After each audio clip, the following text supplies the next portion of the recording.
Hi friends, welcome back to my YouTube channel study lover RB. Vision IAS की PT 365 की series में आप सबका बहुत बहुत स्वागत है। इस सीरीज में हम पढ़ रहे हैं पर्यावरण। लास्ट क्लास में हमने अपना ये वाला टॉपिक स्टार्ट कर दिया था, यहाँ तक इसको हमने कंप्लीट कर लिया था। तो आगे की क्लास हम स्टार्ट करते हैं। पहुंच और लाभ साझाकरण एबीएस के बारे में। तो यह तंत्र निर्धारित करता है कि जैविक या आनुवंशिक संसाधनों तक कैसे पहुंच दी जाए और उनके उपयोग से प्राप्त लाभ हैं उनको संसाधन प्रदान करने वालों और उपयोगकर्ताओं के बीच न्यायसंगत एवं समान रूप से कैसे साझा किया जाए। रूपरेखा। तो जैव विविधता अभिसमय सीबीडी के तहत रूपरेखाएं तय की गई है। बॉन दिशा निर्देश 2002। तो ये स्वैच्छिक दिशा निर्देश हैं। ये दिशा निर्देश सरकारों और हितधारकों को एबीएस से संबंधित राष्ट्रीय प्रशासनिक और नीतिगत उपाय तैयार करने में सहायता करते हैं। इनमें पूर्व सूचित सहमति पीआईसी, परस्पर सहमत शर्तों एमएटी, इसके लिए प्रमुख कदम बताए गए हैं। Nagoya protocol 2010। तो ये जैव विविधता अभिसमय सीबीडी है। इसके अंतर्गत विधिक रूप से बाध्यकारी पूरक समझौता है। इसका उद्देश्य की बात करें तो आनुवंशिक संसाधनों के उपयोग से प्राप्त लाभों का न्यायसंगत और समान वितरण सुनिश्चित करना है। 2024 में सीबीडी पर पक्षकारों के 16वें सम्मेलन कोप 16 है। इसमें डिजिटल अनुक्रम जानकारी डीएसआई के उपयोग के लिए एक बहुपक्षीय तंत्र को अपनाया गया। जैव विविधता पर अभिसमय सीबीडी। तो इसकी उत्पत्ति कब हुई थी? ये एक अंतर सरकारी संधि है जिसे 1992 में 1992 में संयुक्त राष्ट्र पर्यावरण एवं विकास सम्मेलन रियो पृथ्वी शिखर सम्मेलन में अपनाया गया।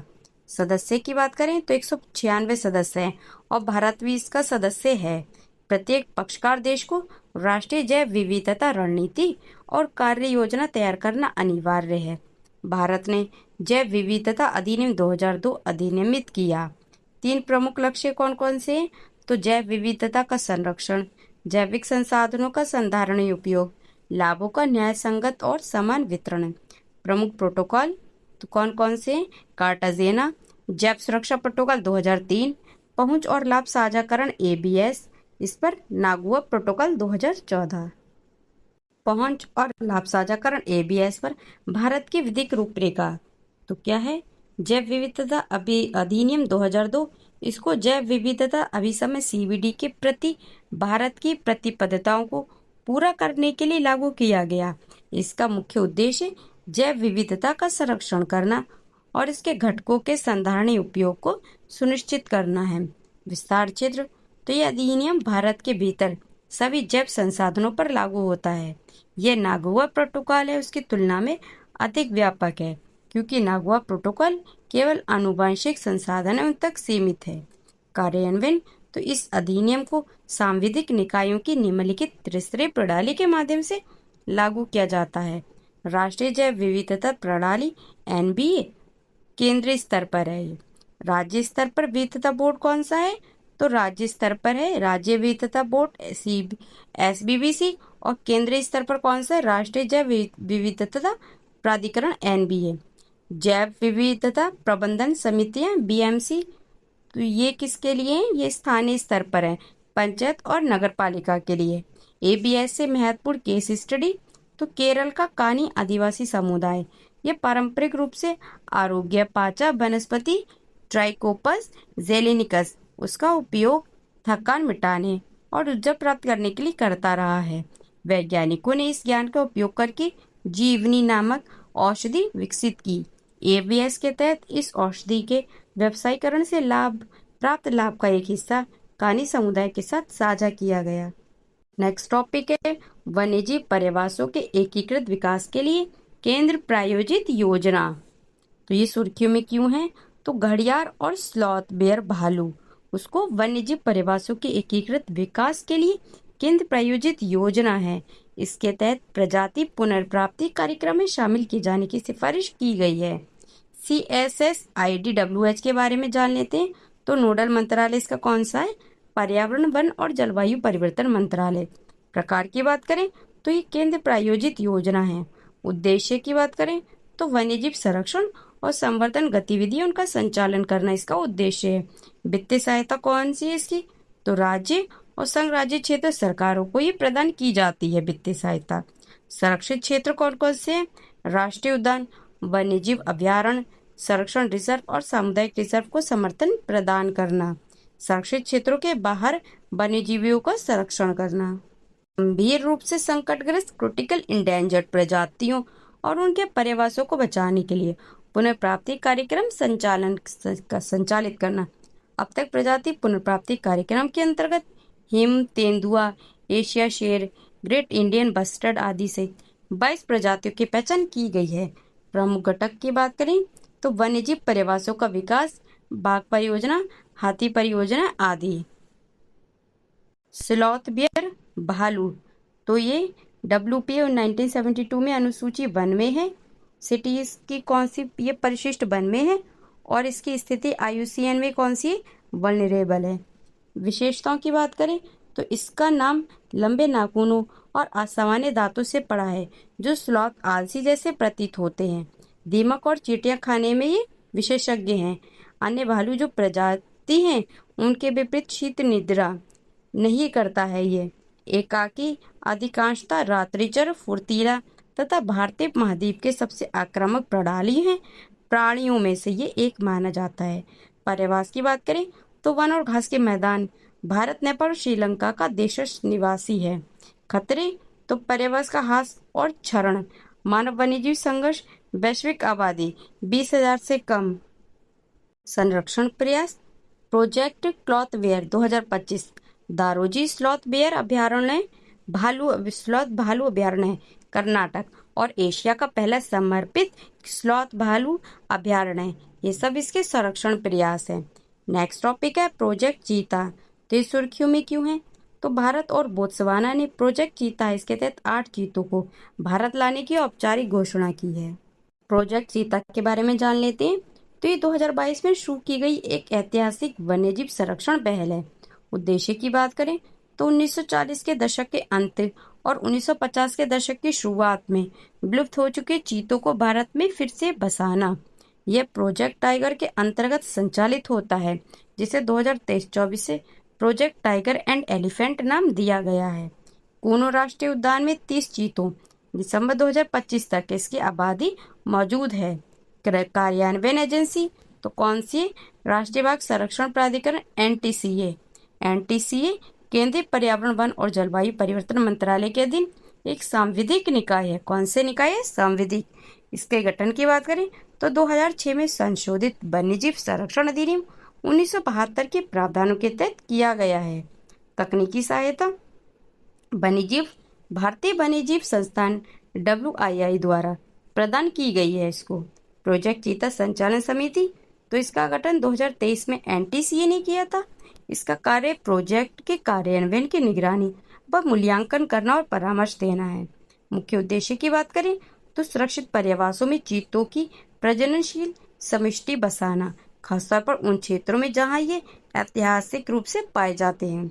खुले वन और सवाना घास भूमि है उसको पुनर्बहाल करने हेतु चीते को एक फ्लैगशिप और अम्ब्रेला प्रजाति के रूप में उपयोग करना। प्रोजेक्ट चीता है इसको इको डेवलपमेंट और इको टूरिज्म के लिए उपयोग करना ताकि स्थानीय समुदाय उनके लिए आजीविका के अवसर बढ़ाए जा सके। यहाँ पे चीते दे रखे हैं। ये एशियाई चीता है, ये अफ्रीकी चीता है। तो एशियाई चीता है ये WP 1972 अनुसूची वन में है। सिटीज की ये परिशिष्ट वन में है और इसकी IUCN स्थिति क्रिटिकल है। जबकि अफ्रीका चीता है ये सिटीज के परिशिष्ट वन में और ये IUCN की स्थिति इसकी क्या है? वल्नरेबल है। विशेषताएं देख लेते हैं। तो विश्व का सबसे तेज स्तनपायी तथा भारत में विलुप्त हो जाने वाला एकमात्र बड़ा मांसाहारी 1952। अन्य बड़ी बिल्लियों में कौन कौन है? शेर, बाघ, तेंदुआ और जगुआर। इनके विपरीत जो चीता है वो दहाड़ नहीं सकता और ये दहाड़ सकते हैं। पर्यावास की बात करें तो एशियाई चीता है ये कहाँ पे पाया जाता है? केवल पूर्वी ईरान के शुष्क क्षेत्रों में ये पाया जाता है और भारत में इसे आधिकारिक रूप से 1952 में विलुप्त घोषित किया गया है। अफ्रीका चीता तो ये पूरे अफ्रीका में घास के मैदानों, झाड़ीदार क्षेत्रों और खुले वनों में पाया जाता है, विशेष रूप से बोत्सवाना, नामीबिया और दक्षिण अफ्रीका में। नामीबिया में चीतों की सबसे बड़ी आबादी है वो पाई जाती है। गांधी सागर वन्यजीव अभयारण्य के बारे में जान लेते हैं। तो अब स्थिति क्या है इसकी? पूर्वी मध्य प्रदेश में अवस्थित है। इस क्षेत्र को निमाड़ क्षेत्र के नाम से जाना जाता है। वन का प्रकार तो खटियार गिर शुष्क पर्णपाती वन इसका भाग है। नदी कौन सी है यहाँ पे? तो चंबल नदी है। बांध तो गांधी सागर बांध के बैक वाटर पशजल से घिरा हुआ है। वृक्ष तो कौन कौन से हैं? सलई, करदई, धावड़, तेंदू, पलाश आदि।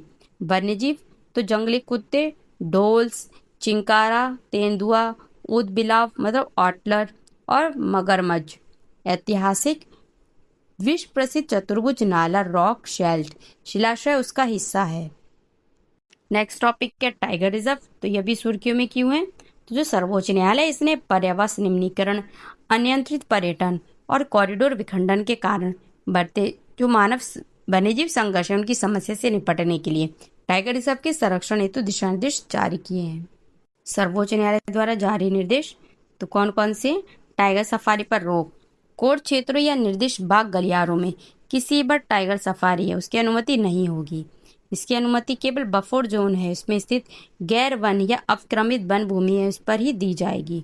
रात्रि पर्यटन तो कोर और जो महत्वपूर्ण बाग आवास है उनमें रात्रि पर्यटन है इस पर प्रतिबंध लगाया जाएगा। निषिद्ध गतिविधियां तो बफर फ्रेंच सीमांत क्षेत्रों में वाणिज्य खनन, प्रदूषणकारी उद्योग, प्रमुख जल विद्युत परियोजनाएं, विदेशी प्रजातियों का प्रवेश, कम ऊंचाई पर उड़ने वाले विमान या वाणिज्यिक जलाऊ लकड़ी का दोहन पूर्णतः निषिद्ध रहेगा। पारिस्थितिकी संवेदनशील क्षेत्र EEZS तो सभी अभयारण्यों को पर्यावरण संरक्षण अधिनियम 1986 के तहत पर्यावरण मंत्रालय के 2018 के दिशा निर्देशों के अनुसार पारिस्थितिक रूप से संवेदनशील क्षेत्रों EEZS है उसको अधिसूचित करना होगा। बाघ संरक्षण योजनाएं तो राज्यों को निर्धारित समय सीमा के भीतर बाघ संरक्षण योजनाएं TCPS है उसको तैयार और संशोधित करना होगा। अधिसूचना तो 6 महीने के भीतर कोर और बफर क्षेत्रों को अधिसूचित किया जाना अनिवार्य है। प्राकृतिक आपदा का दर्जा तो त्वरित राहत सुनिश्चित करने के लिए मानव वन्यजीव संघर्षों HWCS को प्राकृतिक आपदा का दर्जा दिया जाएगा। मानव वन्यजीव संघर्ष के कारण होने वाली मानव मृत्यु की स्थिति में 10 लाख रुपए की समान यूनिफॉर्म अनुग्रह राशि एक्सग्रेटिया प्रदान की जाएगी।